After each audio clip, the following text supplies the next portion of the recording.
Ah, Pondé, para você é fácil ser otimista. Vocês, boomers, são a última geração feliz que caminhou sobre a face da Terra. Nunca esqueci disso. Não tem nada que estrague mais a vida do que a busca da felicidade. Exatamente. Contínua. E o Freud já dizia isso. Quer dizer, o Freud está longe do século XXI e da nossa miséria de ficar buscando felicidade o tempo inteiro, e ele já falava isso. Pela vontade, é isso. Você queria ser uma boomer. Eu queria ser uma boomer, talvez meio X, assim. Já queria ter a pílula, talvez. Assim, já um pouco perdida. Já um pouco perdida, exatamente.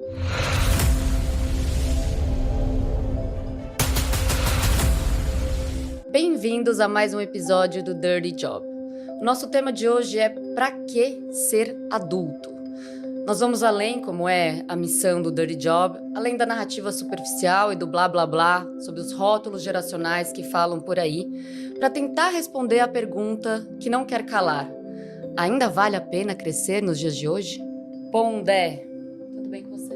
Tudo, e você, Gabi? Tudo bem. Hoje a gente vai falar de um assunto que nos é caro, né? No sentido de que a gente já falou bastante, já falamos em palestras juntos, gostamos do tema, trabalhamos com o tema há bastante tempo. E é caro também porque o povo gasta muito dinheiro com terapia por causa disso. Exatamente, porque hoje as crianças fazem terapia desde os 2 anos de idade, né? Então você que está pensando em ter um filho, já vai fazendo uma poupança para análise dele, porque vai começar cedo, tá? E a figura vai desistir, vai preferir um cachorro. Exatamente, você não vai ter neto. Bom, o episódio de hoje então vai falar sobre o comportamento das gerações, para além desse blá blá blá vendido na mídia, quer dizer, a geração X se comporta assim, a geração Y se comporta assim. Isso é uma pesquisa voltada para o marketing, para saber como alcançar melhor o seu público-alvo. O que a gente vai tentar fazer hoje é aprofundar a discussão para tentar entender um pouco a raiz da mudança desse comportamento. E já pegando o gancho nessa primeira pergunta, você sempre fala, né, Pondé, que essas pesquisas surgiram por conta do marketing nos Estados Unidos. Conta um pouco pra gente, por favor. É exatamente isso. Tanto é que até hoje as agências de publicidade ou agências que trabalham já com digital e mesmo empresas de audiovisual são super ligadas a essas coisas, né? Começou com marketing e a publicidade americanas porque os Estados Unidos estavam começando a bombar, digamos assim, no pós-guerra, pós-segunda guerra, e eles queriam identificar certos objetos de consumo, segmentos, por idade, certo? Então, como é até hoje, veja bem o que a gente vai falar daqui a pouco sobre o tratamento que a Jean Twenge americana vai dar, a tal geração Z, que ela vai chamar de I. Agora ela já assimilou o Z porque o I não pegou, né? Mas assim, ali o que estava em jogo, o que está em jogo é o quê? Todo o tema digital, também um objeto de consumo. Sim. Né?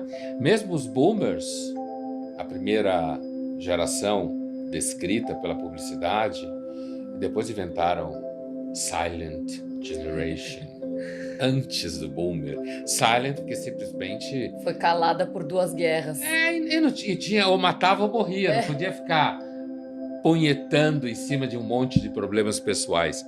Mas a boomer, se a gente lembrar, ela era muito marcada pelo consumo feminino de objetos para casa, né? É o momento em que os Estados Unidos está começando a encher as casas, nos anos 50, 60, 70, está enchendo as casas com todo tipo de gadget, como se falava. Então era aquela imagem daquela mulher, que normalmente tinha um cabelo meio assim, né, aqui, que subia aqui embaixo, né, e que levava os filhos numa station wagon, que era aquela perua que hoje está um pouco fora de moda, mas que tinha, assim, a parte de trás era comprida. Tipo, né? uma van. Só que uma van mais fina, né? E máquina de lavar, máquina de secar, né? Aspirador de pó, geladeiras, todo tipo de fogão. Foi chegando micro-ondas, que levou, sei lá, quase 20 anos para chegar no Brasil. Né? E já tinha chegado nos Estados Unidos. Então aí você já tinha um objeto de consumo. Por isso que quando eu aponto isso, que é uma descoberta bem óbvia, de que o tema das gerações, se começou a discutir isso por causa de consumo, para você poder organizar a propaganda e atingir determinados targets, e depois virou assunto sério. Mas virou assunto sério por quê? Porque consumo é um assunto sério. É dinheiro, no caso. É dinheiro, então tinha que virar um assunto sério, né? E você já conviveu muito com gente boomer? Não muito, né? Acho que Vou te contar uma história. meus pais, talvez, mas meus pais são meio... Então, é uma coisa... Deixa eu fazer um disclaimer antes da gente começar a falar mesmo das categorias, né? São categorias, o Baby Boomer, o X, o Millennial, a Z, agora já tem Alpha, Beta. São categorias que nascem, como a gente estava discutindo aqui, no mundo dito desenvolvido, principalmente nos Estados Unidos. E se vocês lembrarem do nosso episódio 1, Ansiedade é Pop, do nosso querido sobrinho do Freud, a gente tocou um pouco nesse assunto falando da indústria cultural quando, no pós-Segunda Guerra Mundial, como o Pondé estava falando, você deixa de vender apenas a mercadoria e passa a vender desejo. Então, por que é importante especular sobre as diferentes gerações? Porque cada uma vai chegar no mundo num estágio diferente do desenvolvimento do capitalismo e vão ter desejos diferentes, porque as mudanças vão acontecendo e vão transformando a sociedade. A gente também falou isso no episódio 1, né? Que a modernidade é marcada pela mudança constante e cada vez mais acelerada. Então, cada uma dessas gerações que chega ao mundo num mundo completamente diferente. Por isso que dá choque de gerações, por isso que dá bug, dá pau, como você gosta de dizer, né? Então, essas categorias, elas não são fixas e elas variam. É claro que aqui no Brasil, por exemplo, enquanto estava rolando uma super libertação no mundo desenvolvido, França, Estados Unidos, maio de 68, a gente estava na ditadura. Então, não se aplicam exatamente as mesmas categorias, mas elas são boas para a gente entender este fenômeno de se pesquisar acerca dos desejos de determinada geração e caracterizá-las a partir de macro tendências, né? Veja bem, em cima do que você está falando, um exemplo de hoje. Alguns dias atrás, pesquisa mostra que no Brasil você tem uma tendência, entre aspas, eu vou dizer por que eu coloquei entre aspas, você tem uma tendência de comportamento entre jovens Z, certo?